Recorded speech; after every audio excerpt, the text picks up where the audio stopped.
Hey, Julia. Have you given some thought to us living together?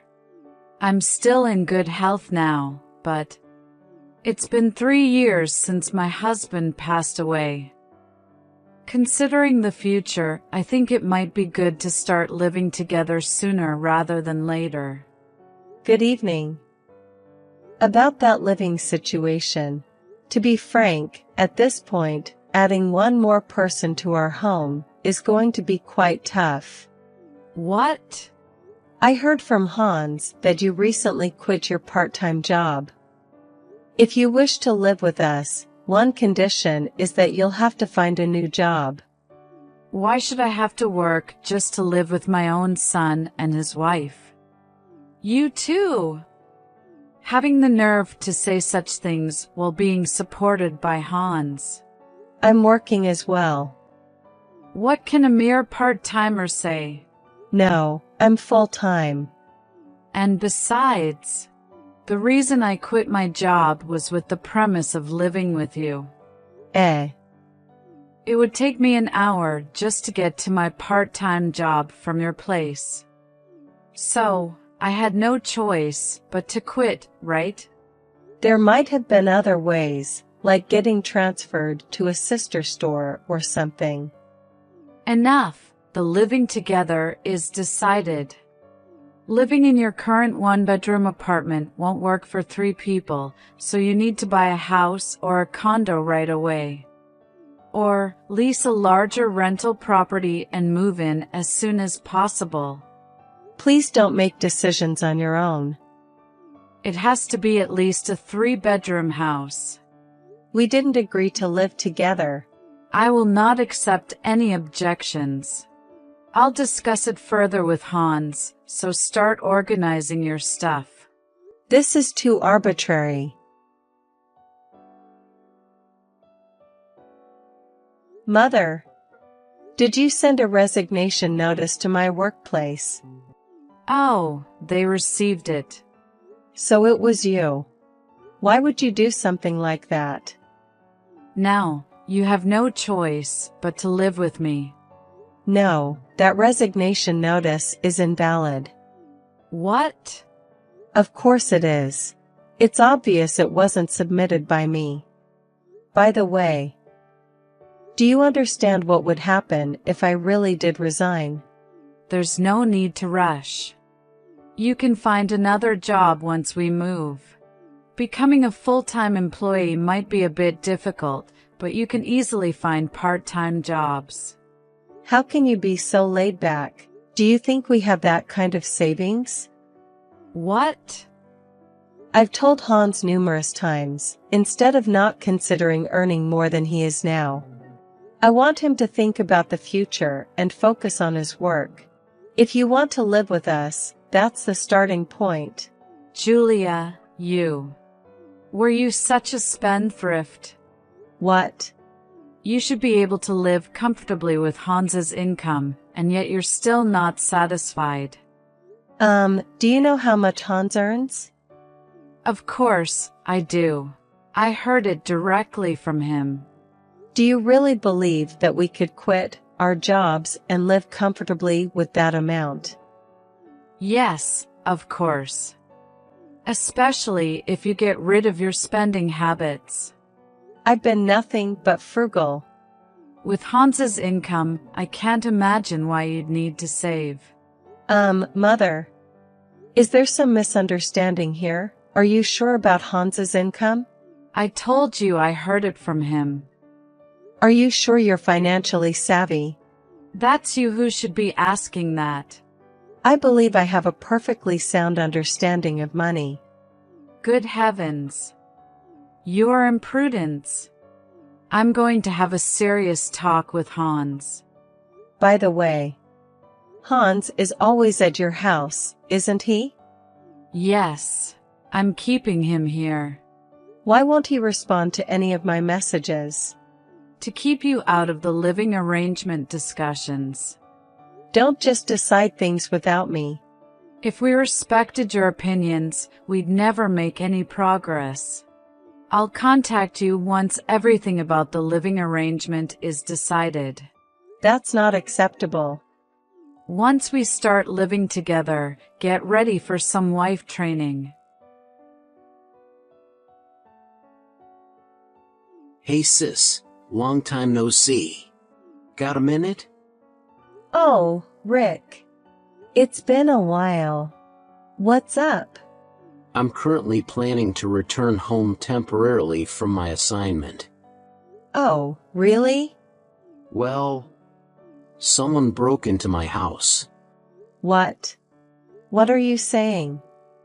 Well, I was planning to do some maintenance on my house this weekend. It seems like someone has moved in. What? You have to call the police. Yeah, I was going to. But when I asked the neighbors, they said they were greeted with a "we've just moved in a week ago." And they identified themselves with your husband's and mother-in-law's names. What? I didn't believe it. I thought I should check with you, who holds the spare key to my house, before reporting it. Do you have any idea? Just a moment.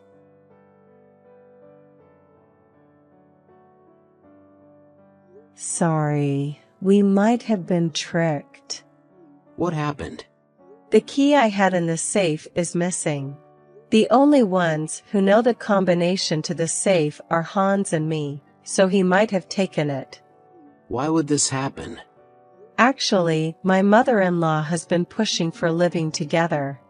When I said that she would need to continue working as a condition of cohabitation, she said she already quit her part-time job, and if we live together, there's no need for her to work. What? Currently, you are barely making ends meet working full-time. And now, the jobless mother-in-law is thinking of moving in. I tried to explain this situation, but it seems like there's some fundamental misunderstanding. Crucially, Hans keeps going to his mom's house and ignoring my messages. We've been unable to communicate effectively for a while now. I see. So in essence, they're trying to coerce my stubborn sister into agreeing to live with them. And for reasons unknown, they've set their sights on my house as the place to move into. It feels like they're taking advantage of the fact that I, the rightful homeowner, am currently away on a 3-year assignment at a regional branch. That's probably what's happening. I'm sorry, Rick. I never thought they'd target the house you purchased. It's not your fault. So, what should I do next? Where are you right now, Rick? At a friend's house. I've secured a place to unwind, so I'm all right. Got it. I'll try reaching out to the mother-in-law. Depending on her response, we may have to prepare for the worst-case scenario.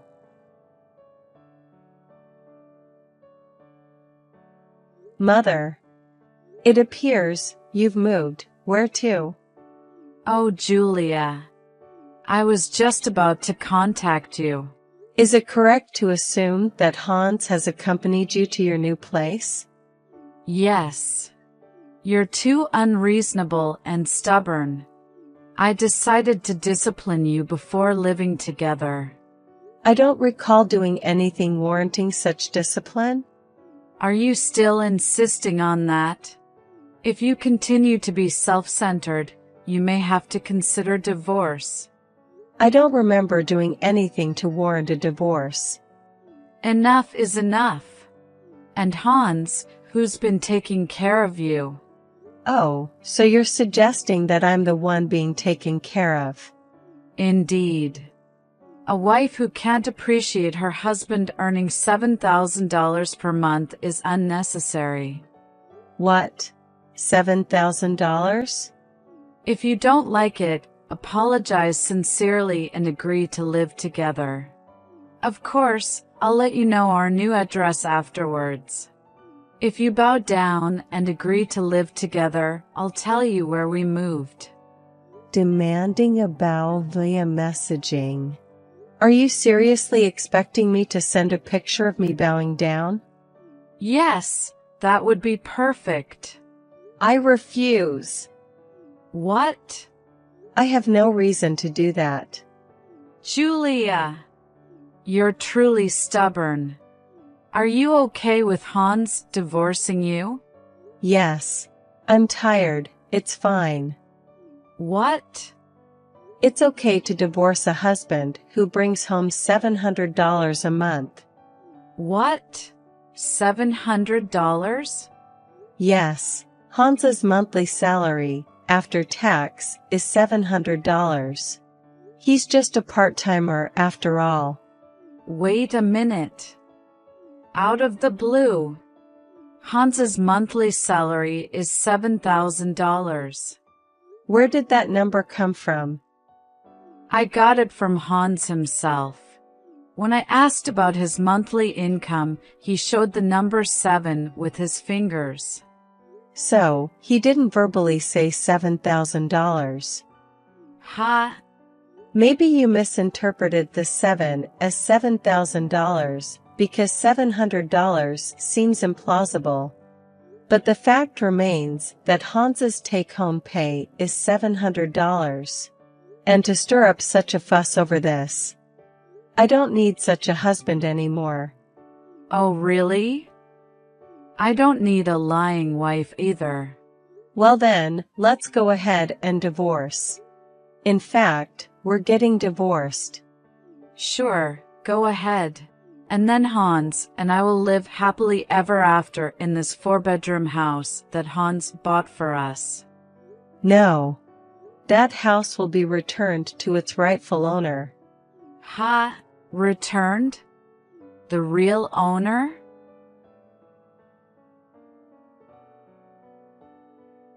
Julia! What the hell is going on? Your brother just came here and told us to get out. Ah, so he came, huh? What's all this about? That house was bought by my younger brother, Rick. Ha! Rick had a dream to own his own home from a young age, and worked part-time jobs hard since his student days. He bought his own home at 26, even though he was still single. The house you and Hans moved into without permission, that's the one. What are you talking about? Unfortunately, when Rick was finally ready to move in, he was suddenly relocated to a regional office for 3 years. During his absence, I was holding on to the spare key as I live in the neighboring town. But it seems that Hans has taken the spare key. I don't know what you heard from Hans, but from my brother's perspective, who is the real homeowner, when he came home for maintenance, like mowing the lawn or cleaning the house, someone else was living there. It's only natural he would ask you to leave. What am I supposed to do? Why don't you just leave quietly? It's clear that running away or refusing to leave won't end well. Well then, you tell your brother to give this house to Hans and me immediately. Huh? As bride's brother, he should listen to what the married family says. What you're saying is outrageous. Hans and I are no longer a married couple. Ha! I just submitted it to the city hall a little while ago. The divorce papers. Ha! But Hans hasn't filled it out yet. No, he already filled it out a while ago. What do you mean? Hans quit his job at his company without consulting me 6 months ago. Oh well, what's done is done. He quit his job, so for a while, I decided to work full-time. During that period, I expected him to diligently search for a job while taking on part-time and day labor jobs. However, there was no sign of job hunting even after a month had passed. He'd occasionally take on a short-term job or a day labor, and the rest of the time he'd just laze around. Seeing this, I made him sign the divorce papers with a promise that if you couldn't secure a job in the next 5 months, we would divorce. The deadline passed and regrettably, we ended up divorcing. So, The story about Hans only making $700 per month. That's true? Why don't you ask Hans himself directly? I'm divorced now, so I have no interest in meddling with your financial affairs anymore. Well, By the way, it seems like my brother has reported you to the police. police. Of course. You were squatting in someone else's house. Please leave my brother's house as soon as possible.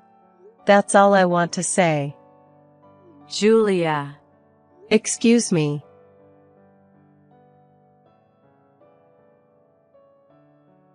Hey sis, how's everything since then? Good. I found a place to move and started packing. Oh, I see. By the way, what are you going to do with that house? It's got a stain on it even before you could actually live in it. Oh right. That's why I wanted to contact you. The value of the property in that area has surged, and I can sell the house for almost the same amount I paid for it. Really? Considering the inconvenience fee or say, consolation money I got, I'll look for a better property once my job transfer period is over. Well, as long as you're not at a loss, that's good. Yeah, really. You're starting over from scratch too, sis, but hang in there. Thanks. I'll catch you later. I'll come visit your new place once the busy season at work is over. Sure. See you then.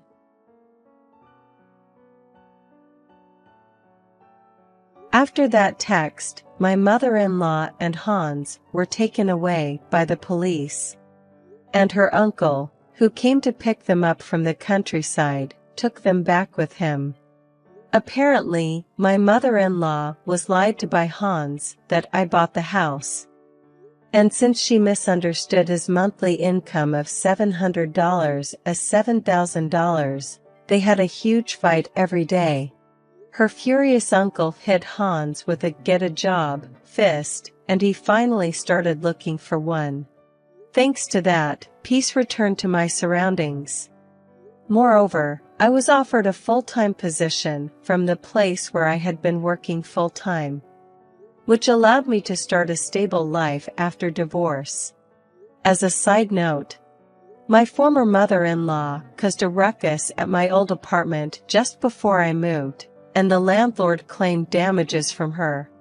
But that's a story for another time.